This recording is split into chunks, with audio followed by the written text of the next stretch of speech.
संगमनेर कारखाना निवडणुकीतून विरोधकांची माघार. संगमनेर तालुक्यातील 2 सहकारी संस्थांच्या निवडणुकीमध्ये माजी आमदार बाळासाहेब थोरात गटाने दणदणीत विजय मिळवला आहे. या विजयाने तालुक्यात थोरात गटाची मोठी ताकद असल्याचे स्पष्ट झाले आहे. त्यामुळे संगमनेर कारखाना निवडणुकीतही विरोधकांचा टिकाव लागणार नसल्याचे स्पष्ट झालेले आहे. त्यामुळे विरोधक कारखाना निवडणुकीतून माघार घेणार असल्याची चर्चा तालुक्यात सुरू होती.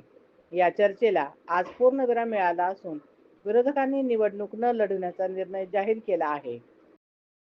संगमनेर सहकारी साखर कारखान्याने जाणीवपूर्वक सभासद मतदारांच्या शेष रक्कम भरून न घेणे तसेच मयत सभासदांच्या वारसांची नोंद न करणे आणि अकोले तालुक्यातील 2000 सभासदांना निवडणुकीत उभे राहण्याचा अधिकार नसल्याच्या तक्रारी मोठ्या स्वरूपात प्राप्त झाल्याने सहकार चळवळीतील तत्वांची होत असलेली पायमल्ली लक्षात घेऊन यंदाची संचालक मंडळाची निवडणूक न लढवण्याचा निर्णय सर्वानुमते घेतला असल्याची माहिती विरोधकांनी जाहीर केली आहे. संगमनेर कारखान्याची निवडणूक लढवावी असा आग्रह कार्यकर्त्यांचा होता. त्यासाठी गटांमध्ये बैठका होऊन प्राथमिक तयारी सुरू केली होती. तथापि मतदार यादीमध्ये असलेल्या त्रुटी अतिशय गंभीर आणि सहकारी संस्थेच्या कार्यप्रणालीला हरताळ फासल्यासारख्या असल्याचे निदर्शनास आले आहे. कारखान्याचे 2000 सभासद मयत आहेत. या मयत सभासदांच्या वारसांची कोणतीही नोंद कारखान्याने केलेली नाही. विशेष म्हणजे मयत सभासदांपैकी 30% सभासद हे आम्हाला मानणारे होते. सहकारी चळवळीत राजकारण नको ही आमची भूमिका आहे.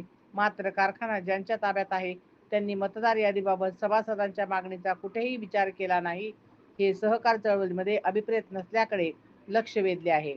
मात्र सभासद मतदारांना न्याय मिळवून देण्यासाठी आमचे काम सुरूच राहणार असून सभासद असलेल्या आमच्या कार्यकर्त्यांना कुठेही व्यक्तिगत त्रास आणि त्यांचे आर्थिक नुकसान होऊ नये हीच आमची भूमिका असल्याचे विरोधकांनी प्रसिद्धीत दिलेल्या पत्रकात म्हटले आहे.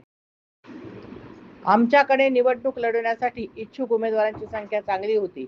मात्र उमेदवारांची नावं समोर येऊ लागली तसा दबाव तंत्राचा आणि प्रलोभन दाखवण्याचे प्रकार सुरू झाले, जे सहकार चळवळीला बदनाम करणारे आहेत. केवळ निवडणुकीसाठी निवडणूक करणे योग्य नाही. विधानसभा निवडणुकीत तालुक्यातील जनतेने दिलेला कौल विकासासाठी असून त्याचा आदर करून आम्ही काम सुरू केले आहे. आगामी स्थानिक स्वराज्य संस्थांच्या निवडणुकीत अतिशय ताकदीने लढविण्याचा निर्धार करून तालुक्याच्या विकासासाठी कटिबद्ध होण्याचा निर्धार मात्र कार्यकर्त्यांनी केला आहे.